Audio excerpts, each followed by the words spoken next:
किती वेळ लावतोय? आणखी पाव. अहो सर, पाव गरम व्हायला वेळ लागतो. श्यामण्या, तुम्हाला सांगतो का किती वेळ लागतो त्यो? तुझी लायकी आहे का माझ्या पुढे उभं राहायची? निघ चल. हॅलो, मला उद्या ते उद्या गाडी पाहिजे. काय? पैसे नाही? मला काय तसलं सांगू नका, नाहीतर मी गरजेच नसतोय. अहो तुम्ही काय केलं माझ्यासाठी?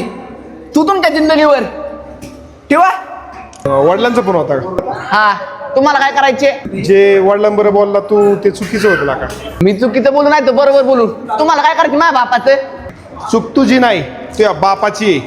त्याने प्रत्येक वेळेस तुझा हट्ट पूर्ण केला, जे पाहिजे ते दिलं, म्हणून त्यांच्यावरती हे ऐकून घ्यायची वेळ आली. तू काय म्हणलं रे ह्या पोरांना? तुझी लायकी आहे का तुझ्या पुढे उभं राहायची?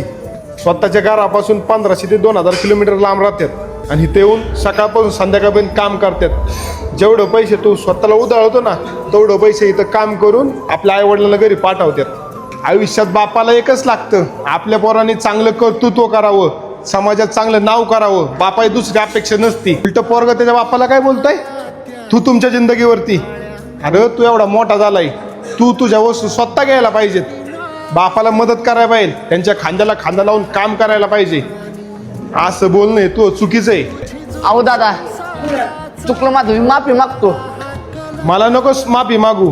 घरी जा आणि बापाची माफी माग आणि त्यांना सांग की तुम्ही जे सांगसान तेच मी करल. कारण प्रत्येक बाप आपल्या पोराचं चांगलंच बघतो. बघ किती चांगलं आयुष्य तुझं होतंय.